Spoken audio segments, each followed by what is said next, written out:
nagbabalik na naman tayo.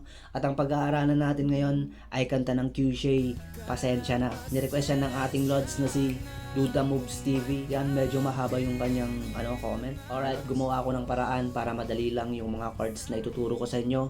Pero kailangan natin ng kapo. Sana meron kayong kapo mga Lods. Ilagay nyo sa ika-4 na fret. Kung wala kayong kapo, pwede namang mag-improvise kayo ng kapo, pwede yung lapis, tapos lagyan nyo ng importante, merong umiipit sa mga fret. Tulad nito, pasensya na nyo na yung kapo natin, medyo luma na. Okay lang yan, ang mahalaga merong umiipit sa bawat fret at patibay-tibay pa siya. Okay? 4 na fret mga lods ha. Ang chords ng kanyang intro ay titirahin natin siya sa E minor, tapos next, yan, C major yan. Normal C, then standard D, then okay, mga basic chord lang naman to, D, tapos yung last chord ay B minor. Okay, bale yung B minor lang yung pinakamahirap na chords dyan, pero alam ko sanay naman na kayong mag B minor.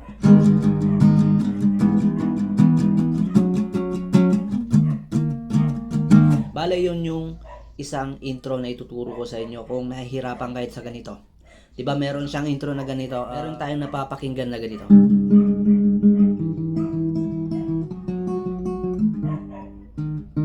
Meron siyang ganun, diba? Pero kung nahihirapan kayo doon, pwede nating strumming lang ng, halimbawa dito sa E minor ay down up, down up, down up, down up. Ganun lang yung pag-strum. Then dun sa part ng chord ng C ay ipa-power chord natin mga lods. Siguro marunong na kayong mag-power chords, diba? Okay, ang power chords niyan, parang naka C na bar chords lang kayo. Ganito ang power chords niyan. Ipitin natin ito, 3rd fret. Then, yung ring finger natin, nakapindot sa 4th string, 5th fret. Basta ang diinan nyo lang ay yung 5th string at 4th string. Then, lilipat tayo sa D. Usad nyo lang ng 2 fret dito. Tapos bigla kang mag B minor. Ganyang position pa rin pero dito 2nd fret. Okay, ulitin natin.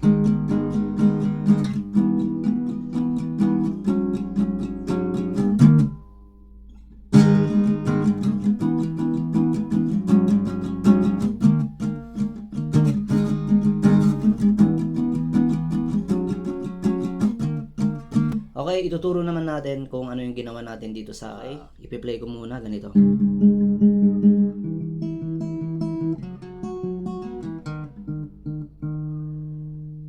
Unang chord yan, 'di ba? E minor yan. Ang pindutin lang natin itong 4th string. Ito. 4th string. Yan lang, isang string lang yung pinindot ko. Tapos ganito ang pagkalabit diyan. Dito muna tayo sa E minor mga lods ha. Okay, 6-6. Pag sinabi natin 6-6, 2 kalabit dun sa 6 string. Yung pinakamakapal yung 6 string mga lod. 6-6, 4, 6, 4, 6. Ganun lang. 6-6, 4, 6, 4, 6, 4, 6. Ganun lang. 6, 6, 4, 6, 4, 6. Then medyo bilisan nyo lang. Then sa part naman ng C, di ba? C ang next chord yan. Ito lang, 2nd string, 1st fret yung napindot. Tapos itong bass ng C. Ganun pa rin yung paraan ng pagkalabit niya. Pero yung bass lang yung naiba. 5th string yung bass. 5, 5, 2, 5, 2, 5, 2, 5. Ganun lang. Okay? Balik tayo sa E minor. Then sa C. Okay, dito naman tayo sa part ng D. Isang string lang. 2nd string, 3rd fret. Ang bass note niyan ay 4th string. Ang gagawin natin, 4, 4, 2, 4, 2. Yun. Ganun lang. 4, 4, 2, 4, 2. Tapos yung last ay itong 5th string dito. Lagay natin sa 3rd fret. Tapos ibibigla nating dadalhin sa 2nd fret. Ganun siya.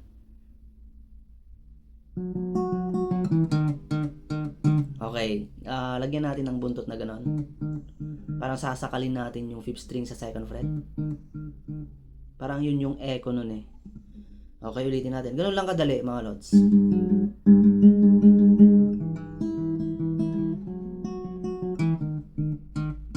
Okay, ulitin nyo ng 2 beses nun. Di ba 4 times yon yung intro na yon? Hatiin natin yon 2 beses na ganun, tapos 2 beses na ganitong strum.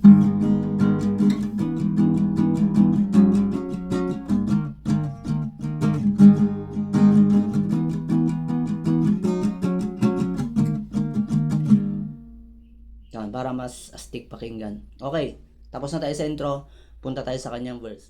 Yung verse niyan mga lods, ay halos same lang din ng intro. Okay, play natin. Ang pattern niyan, 2 counts yung bawat paglipat sa strumming pattern mga lods. Yung strumming pattern niya, 2 counts. Okay, para hindi kayo malito.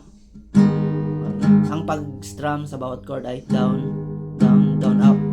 Yun muna para hindi kayo malito, tapos lilipat mo. Pwede rin kayong mga lods, pwede rin yung hindi tirahin ng power chords, kahit normal chords lang. Maganda pa rin yung tunog niyan. Okay, subukan natin. Ang pag-strum mga lods yung ganito. Down, down, down, up. Yun, 2 counts yun. Mga mata mo'y nagkakaaki, di sinasadya, nagbibigay sigla. Hindi mo alam, bakit kapag nakikita, ako ay natutulala. Okay, di ba 3 beses nang naulit yun? Then yung part na, di ko alam anong gagawin. Wala nang B minor sa last. Di ko alam anong gagawin. Okay, dun sa last ay wala nang B minor. Di ko alam anong gagawin. Okay, sa part ng D ay bagsakan. Bumibelo siya patungong chorus. Okay. Pero pwede nyo rin siyang tirahin ng mas maganda pakinggan mga lods ko, titirahin nyo siya ng power chords. Ang pag-strum ay down up, down up, down up, down up, tapos lipat down up, down up, down up, down up, down up, down up, down up. Yun, bigla kayo pipreno sa B minor. Mga mata mo'y nagkakaagi. Kailangan para mas maganda pag halimbawa merong nagja-jamming kayo, mas maganda pag merong kumakanta at merong taga-gitara. Kasi pag mahirap siyang i-timing pag pina-power chord mo siya. Kaya mas maganda pag meron gitarista, meron ding songer, di ba? Mga mata mo'y nagkakaagi, di sinasadya, ako'y nagbibigay sila. Di mo alam, bakit mo kapag nakikita. Okay, then yung last. Yan, chord D, yan. Okay, doon tayo sa chorus. Dali lang yung mga chords nito, di ba? Ang chords ng chorus, G, E minor, then D, di ba? Tapos C. Pero yung ginawa ko mga lods, nilagay ko dyan D, di ba? Mas maganda pakinggan pag tinira natin siya ng D over F sharp. Yun. Ganyan yung D over F sharp. Yung bass natin yung F sharp, tapos second string, third fret, second fret, third string, ganyan. Alam nyo naman na yung D over F sharp. Pero D lang yung nakalagay dyan. Pwede naman D. Okay? Kaya't pasensya. Yung pag-strum natin, 4 counts na dito. Down, down, up, up, down, down, down, up. Yun, pwedeng ganun yun. Kasi ang priority muna natin dito ay matimingan nyo kung paano yung paraan ng pagkanta at paggitara. Okay? Kaya't pasensya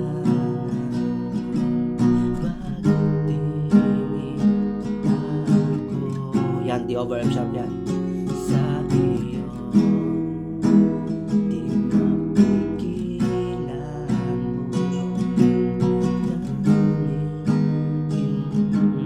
mo para mapansin mo, pansinin mo naman ako. Okay, ganun lang din. Kayo intro ulit, pero 2 beses lang ulitin. Mamili kayo doon kung anong gusto nyo. Pero dito na sa kanyang interlude, mas maganda kung i-power chords nyo na lang siya.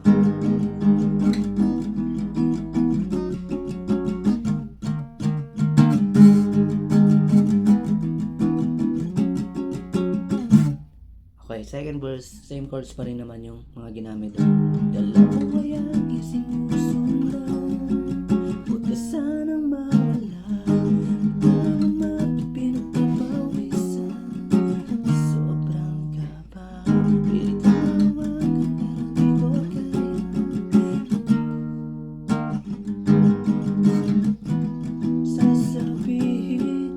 tapos chorus ulit. Pagkatapos ng chorus mga lods, instrumental yan, ganun. Apply natin yung last chorus. Di mapigil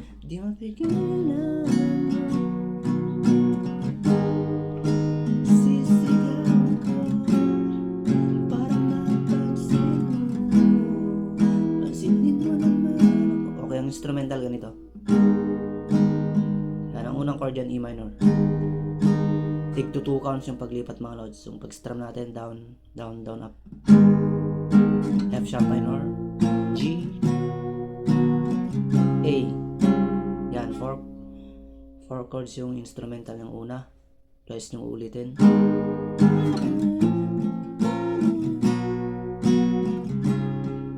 Then, C. Yan, nagbababad siya. Tapos babanatan nyo na yung intro kanina.